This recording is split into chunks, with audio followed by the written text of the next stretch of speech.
It's time for another viewer match, and what I got for you today is a Gold League Zerg versus Protoss. Spawning in the northwest corner of Odyssey LE, playing with the red Protoss pieces, we have none other than Prime. And his opponent, spawning on the other end of the map, playing with blue, and I mean, I can't make his nickname any better than it is. We have none other than Booty Slayer himself. The one, the only, the Booty Slayer. Anyway. Looks like Protoss actually is already sending out a probe awfully early on into this match to the other side of the map. It does look like he is planning to get aggressive because there's no pylon up here in his main just yet. It does make me wonder what he's planning to do, and I wouldn't be surprised if we are in for a little bit of cheese. Right there, we do see the very first pylon go up, and I wouldn't be surprised if maybe 3 to 4 gateways will shortly go down here as well. Looks like he actually is going to try and loop around here to simply scout out its opponent's natural. And actually, Booty Slayer did go for an awfully early hatchery right there on the low ground. Going for that, I think that was a 15 hatch. He's following it up with a gas as well, very early on. But at this point, Prime, he's actually putting up a pylon right now as well in his opponent's natural. Now, this is a total fake. There's no forts down whatsoever. He's trying to make his opponent overreact. Booty Slayer is going for that hatch gas, but he's sending all the drones. Booty Slayer, no! No. If you're a Zerg player and you're struggling against cannon rush, send down like 3 to 4 workers. That was only a 25 mineral investment right there for the Protoss. These drones lose about 1 mineral a second each for every second that they are not mining. So that was a very costly expense there for Booty Slayer. And he is, I mean, he's getting an early spawning pool and a very early extractor as well as a quick hatchery here. But already 3 gateways have been planted down right now at the 3rd base location here of the Zerg player. Now, of course, if you've got crazy games yourself as well, go ahead and send them over to replays at LowkoTV to simply attach the .sc2 replay file to the email. And both Modluses as well as Nuke have been selecting the best of the best, and apparently this one right here should be absolutely incredible. So I think we are in for a treat, because Prime, while he apparently hit a supply block, yeah, he's only just now putting down the pylon here. He's gonna be capable of getting a bunch of zealots early on into this game on the other side of the map here already. Now, he is following this up with an assimilator, and actually really do like this. If he's getting himself a cyber core here shortly after as well, he's going to be capable of getting that mothership core. There we go. Beautiful play actually by him. He's going to be capable of getting a lot, you know, of defenses out already, because look at this. The Zerglings are out. I mean, this was like a 15, 14, 13 kind of opener right here by Booty Slayer, and he's actually sending the links to the... No. Never mind. I thought for a second he was sending the links towards the 3rd to maybe hunt down the probe or something, but it looks like Mr. Prime right here, he is not pushing into the natural just yet, and instead he is just simply chrono boosting out more workers, knowing fully well that his opponent has got absolutely no idea that this is going on at this point in the game. He recognized, hey, it's hatchery first. I'm going to be quite alright here by just simply waiting a little bit longer and saving up the zealots. Now, I haven't seen a mothership core out just yet, and that is a little bit worrisome, because these 4 Zerglings, even though it's only a handful, they can most definitely spell disaster right now for the Protoss, because they can deal a lot of damage. There we do see, indeed, that the Zerglings are moving in, but at the same time, the Zealots are here on the other side of the map. Looks like they're going straight after the hatchery. Actually, the links that are there, no, you gotta send us to the middle line, sir. The links that are there are indeed gonna try and make their way back home here as well. A lot of drones, though, are gonna be in trouble here as well, because they will have to find a new home to mine from, because Zerg at this point in time does not have the defenses ready to go up against all of these zealots. Now, it does look like these are going to be the last of the zealots as well. You're simply gonna try and get the natural down, and that is about it. I would love to see a bit of a container right here inside of the main of the Zerg, and actually there's a lot of links out right now. I wonder if that's going to be enough. Regardless, though, Booty Slayer, I don't think he wants to quite engage that just yet. I would love to see a counterattack here instead. Sure, there's gonna be a mothership core, but it's only got energy for a single photon overcharge. Regardless, though, it does look like the last of the zealots will end up falling here eventually, but at what cost? Was that worth it at this point in the time? It's hard to say. Anyway, let's have a quick look at the current state of the game. So it's 23 workers right now for the Protoss versus 16 for the Zerg. Prime is now also gonna follow this up with the robotics facility. He's getting a Twilight Council. He's chrono boosting out the warp gates, and he's getting himself some additional gateways, as he does recognize that he's gonna lose all of the gates that are on the other side of the map. Meanwhile, for the Zerg player, we do have Zergling speed. He got himself that Roach Warren as well, but no additional gas at the very least for the time being. He can produce a single Roach right now if he really wants to. But other than that, I think he's just simply gonna go ahead and grab himself the natural back again. And we are really in sort of like a pretty even scenario. I mean, for both of these players right now, neither is really like significantly ahead. I mean, if I would have to give one advantage here, it would most definitely be for the Protoss player. But I think once he gets this this natural down, he's going to be quite happy to macro off of 2 bases for a little while. And of course, while the tech is most definitely on his side of the map as well, and he's got a nice advantage there, I don't think that he's going to be in a absolutely amazing position. In particular, once these Zerglings make their way across, if they can get that pylon and cancel that natural, that would be a nice pickup. That would be a super good pickup right here for the Zerg, and it does look like he's going to go ahead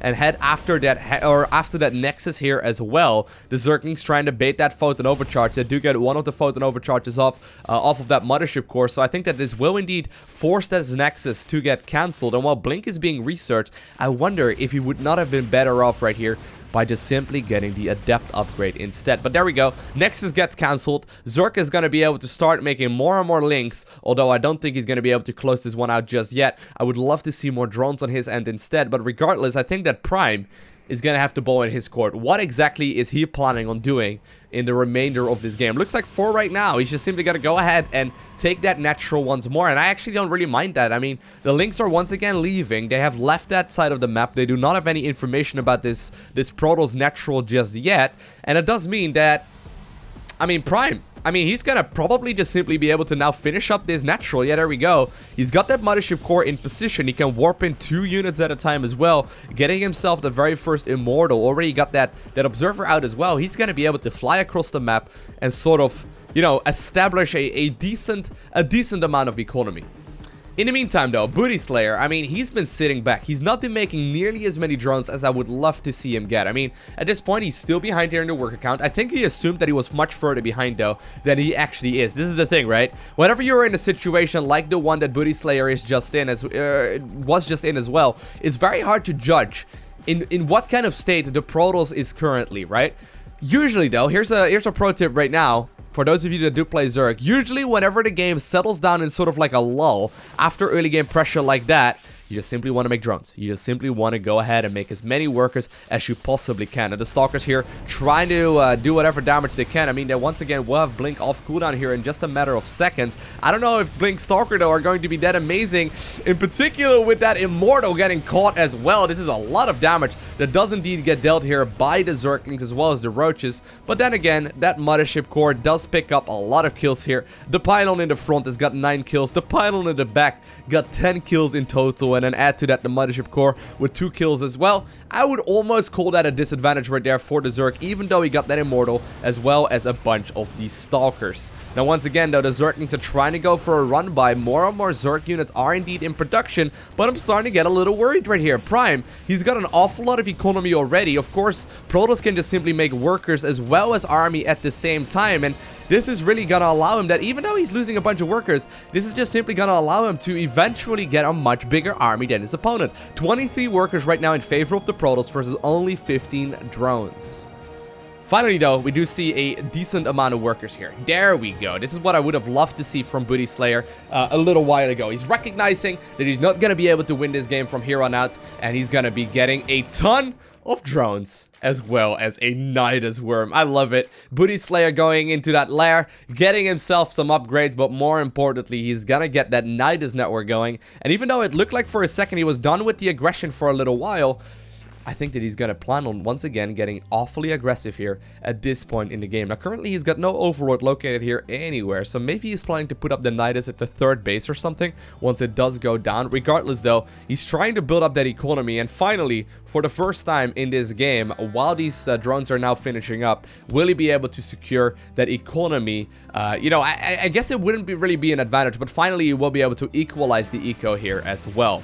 Prime, however, is moving out across the map right now. Luckily for him, he is bringing that Mothership Core, and while he does have Blink and a single Immortal, I highly doubt he's going to be able to do all too much, but I actually quite like this push. I mean, he's doing something with the energy that he's got, right? That Mothership Core will just simply get energy back here as well. Worst case scenario, he needs to mass recall, right? He picks up a couple of Overlords here already, which is great, and of course, he's also forcing his opponent to remake Overlords, as well as make a ton of units to try and prevent this Protoss from really dealing any kind of damage. I would actually love for him to just simply teleport back home At that same time though, Protoss is indeed taking that third Nexus, so he is most definitely not planning on getting all too aggressive just yet. But I wonder if he can say the same right here for Booty Slayer. I mean, he's got that Nidus network, he's gonna be capable of using that for quite an offensive move here as well, and this Overlord is still out in the open. It will be able to put down a Nidus network quite easily. Couple of adepts there going down by only taking down a single Zergling or two. Feel a little bit bad for him. I mean, they were years and years and years in training for the Protoss Armada, and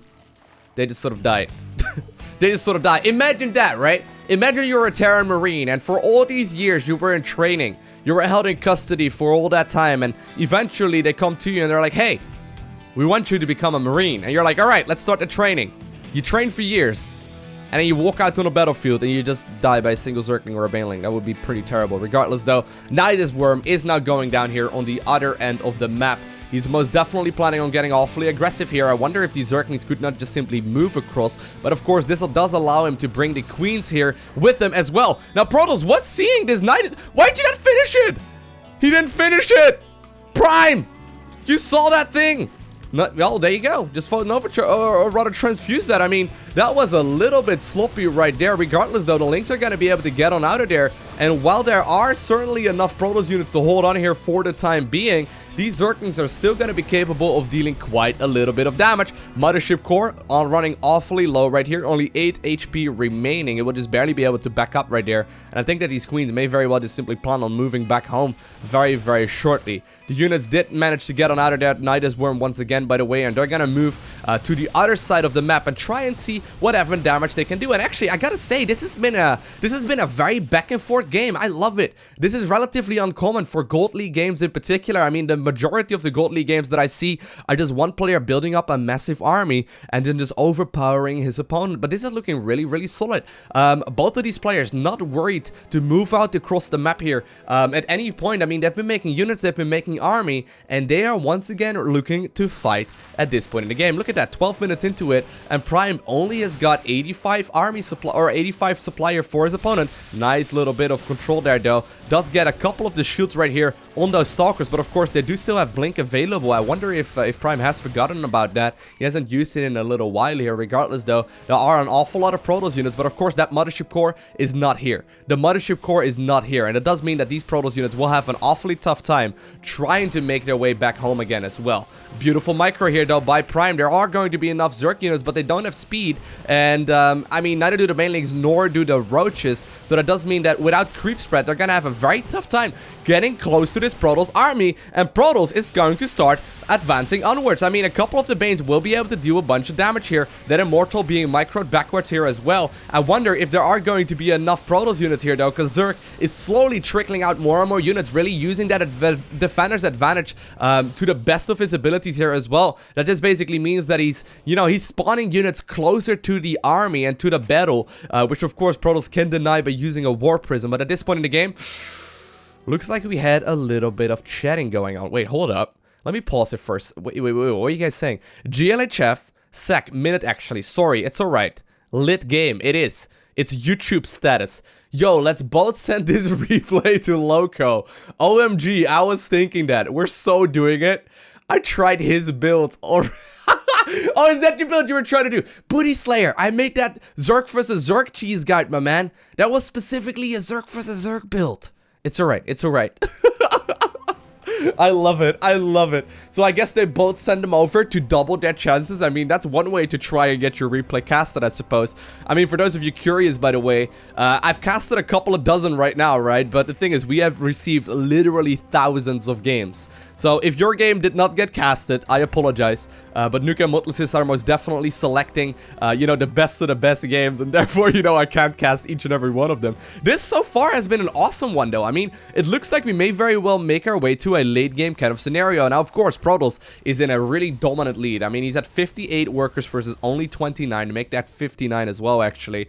And I mean, Protoss has just been building up more eco. He's even getting himself a 4th Nexus here on the left-hand side of the map. But Zerg has got a very menacing army. He's got 60 army supply versus only 40. And it does mean that he's going to be capable of taking down his opponent, or his opponent's army here with relative ease as long as he takes a proper engagement. Only just now do we see the Glio reconstitution being started up here for those roaches. They would have such an easy time closing the distance here with that speed upgrade. But once again, I think that Booty Slayer is looking to make his way across to try and do whatever damage he can. Look at that, getting a couple of these banelings to connect with one of the sentries. The sentries did throw down a bunch of force beats, but still, there are so many Zerg units out right now. Look at this. A ton of army here is advancing across the map. He's rallying more and more units across here as well. And while there is indeed an Immortal down, as well as that Dark Shrine, so maybe he could warp in a couple of defensive DTs. Yeah, there we go. We do indeed see the DTs being warped in. I think this will immediately trigger a retreat right here for Booty Slayer. He knows that he's going to end up losing this engagement here if he starts fighting on the Dark Templar. Currently, there is no detection out here whatsoever. No Overseers anywhere to be seen. He's getting a single one right now back at home, but I think that this will at the very least force the Zerg to go back home here for the time being. More and more Immortals now being added on as well. We do finally see some additional upgrades here coming out on those forges, which I do like a lot. Of course, though, you could always make you could always make the Dark Templar attack the Banelings, and of course, Banelings, you know, deal splash damage when they die. Also to cloak units. That would be a little tip to try and deal with DTs, even when you have absolutely no detection whatsoever. But regardless, the Glio Reconstitution is down, and still, the army supply counts here are barely in favor of the Zerg, but Protoss is starting to look pretty menacing. I mean, sure, he's going to be able to put up another Nidus worm right here, but Prime, I mean, he's been sitting back, he's been getting Archons, he's been getting Immortals, he's warping in Stalkers. This army will very quickly get way bigger than what the Zerg can deal with. Now, of course, this will allow him to bring the Queens across. There we go. The Queens are indeed in that Nidus worm. They're going to try and fight on this side of the map here as well. And Protoss is just simply sitting back. I like this a lot, actually. He's simply waiting for his economy to kick in. And that's exactly happened right now. Now, I still think that he's forgotten about the fact that he's got the blink available, not blinking any of his units backwards, but it does look like it doesn't really matter all too much. Finally activating that you know, that Guardian Shield right there as well for the sentries, really allowing these units to stay alive quite a bit longer against units like, for example, the Roach. Still, though, while Protoss is trading reasonably evenly here, the Zerg army is far easier to replace here as well, right? And while these fights were pretty even, most of the high-tech units, be it the Immortals as well as the Sentries, as well as, of course, the Archons, they have all ended up falling, and this Protoss army does not look nearly as scary anymore as it did a couple of seconds ago. That gold base finished up a while ago, no probes being transferred there just yet. A couple of Immortals actually may very well be stuck there in the natural, but still, Prime is making his way across. He's trying to figure out whether or not there is a third base down here for the Zerg player. It turns out that this one is going to be located, or, you know, that one rather is going to be located right here at the third base location to the south instead. We do now see Burrow researched here as well. I wonder if Booty Slayer is planning to go maybe for some burrowed Banelings, which is one way that he can get back into this game. But at this point, I mean, I'm starting to get a little worried. He does not know about the third base location, nor does he know anything about the fourth. He's going to be able to pick up these units, though. I mean, these units are just simply, no, they are way overstaying. Like, oh, no, Prime. No, he's way overstaying his welcome right now. Look at this. These units are basically assuming that they've already got the game won, but little does he know there's a base down there to the south, and it does indeed allow Zerg to continue ramping up their production. The drones even joining in this battle as well, trying to go for that surround, pushing back these units, and all of a sudden Booty Slayer ends up killing an awful lot of army supply right here, which could become a bit of an issue. Another base being taken right here, though, in the bottom left-hand side, and that does mean that, once again, Prime, he's just simply building up more and more eco. He's got way oversaturated in most of his bases, but still, I mean, it's a boring thing to say, right? But this game is most definitely a game of workers. It's 59 Harfesters for Protoss versus only 20 for Zerg. Even though he picked up a large chunk of the army right there, and that is all fine and dandy, he's gonna have a very tough time fighting a Protoss with this amount of economy who can just simply warp in so many units. And even though Prime is flooding resources here for days, 2,500 here banked up, he's been sitting back primarily, and he's just been simply building up more and more and more units. I would love to see him just simply add on a whole lot of gateways. I mean, I don't know exactly how many gates he's got. There are about 7, I think, here in total. That is most definitely not enough to support a, you know, a 4, 5, 6 base economy here. But hold that thought, because once again, it does look like Zerg is trying to advance onwards. Banelings, Roaches, and Zerglings, though, it's not a very high-tier army here. Something like Hydralisk would do extremely well against this. But once more, right, we just don't see the amount of workers here necessary for Booty Slayer. And while he's got that nickname going for him, I wonder if Prime is not just simply gonna be able to sit back here, warp in a bunch more times, and apparently he's even getting a whole lot of cannons as well, all over his main base, just to prevent his opponent from really, like, dropping in there and potentially, like, I think he may be worried about a muta switch or something along those lines. Regardless, though, the Banelings are burrowed. The Banelings are burrowed. The Banelings are burrowed. There's no... Oh, well, I mean, he's gonna have to activate it at some point. There we go. They get a nice little detonation off right there. Prime at the last second right there remembered that he did indeed have Blink researched on all of his Stalkers. If the Stalkers would have moved over that, it would have been decent. But the thing is, of course, Immortals with that hardened shell, as well as, of course, the Archon. I mean, they can eat Banelings for days. I believe that a single Archon versus unupgraded Banelings, as well as like an unupgraded Archon, right? I believe it can eat like 18 Banelings or something like that. It's absolutely ridiculous, and that is, generally speaking, not the best trade to take. If he would have gotten those Stalkers, though, that would have been a pretty decent one. Once again, though, the Protoss has indeed massacred a lot of the army. And it does look like Protoss eventually will be able to overpower the Zerg and therefore obtain the victory. I hope you enjoyed watching this game. If you did, make sure you hit that like button down below. And if you want to see more, make sure you hit that subscribe button so you get a notification as soon as I upload more. And other than that, I want to thank you very much so for watching. Have an amazing day. Do not forget to smile, alright? And I will see you in the next one.